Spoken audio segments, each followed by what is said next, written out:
जय श्री कृष्ण, जय श्री राधे। श्रीमद् भगवद गीता अध्याय प्रथम श्लोक नंबर 41। अगर हो गया पाप इतना सवार तो कुल क्षत्रियों में बढ़े व्याभिचार। हुई नारी जाति अगर ऐसी जो तो उत्पन्न इसी से वर्ण संकर हों।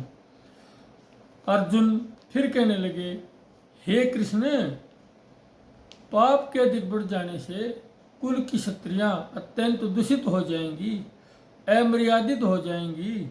और हे वार्ष्णे, स्त्रियों के दूषित हो जाने से वर्ण संकर उत्पन्न होता है, वर्ण संकर संतानें पैदा होती हैं। हे कृष्ण,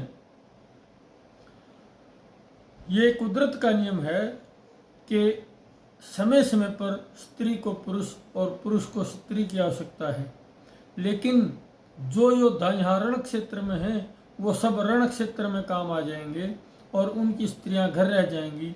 जब उनको पुरुष के सहयोग की आवश्यकता होगी तो वो व्यभिचारिणी हो जाएंगी और व्यभिचारिणी से होने से वर्ण संकर संतान उत्पन्न पैदा होंगी। जहाँ देखिए अर्जुन की सोच कहाँ पहुँच चुकी है। उसकी बुद्धि वर्तमान को छोड़कर भविष्य की तरफ भी संकेत कर रही है और कह रही है कि इससे कुल धर्म का क्या होगा। कुल धर्म समाप्त हो जाएगा और संबंधों की मर्यादा का ध्यान कौन रखेगा। धर्म कमजोर होगा और अधर्म बढ़ जाएगा, बहुत ही बढ़ जाएगा। और तो स्वाभाविक है, व्यभिचार बहुत बढ़ेगा, नैतिकता समाप्त हो जाएगी, कर्म और धर्म दोनों शून्य होने के कगार पर पहुंच जाएंगे, शर्म बिल्कुल विलुप्त होने के कगार पर पहुंच जाएगी और आगे जो वर्ण संकर हैं वो औलाद पैदा होंगी।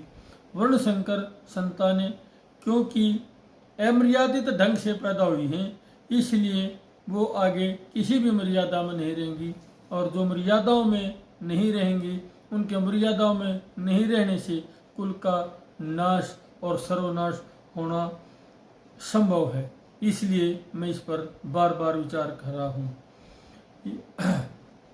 आपसे अनुरोध है कि स्वामी ज्ञानानंद जी द्वारा चलाए गए इस अभियान में हमारा सहयोग करें, शेयर करें, लाइक करें, सब्सक्राइब करें, जिससे कि गीता हर घर तक, हर जन तक पहुँचे और गीता को घर घर तक, जन जन तक पहुँचाने के लिए आप हमारा सहयोग करें।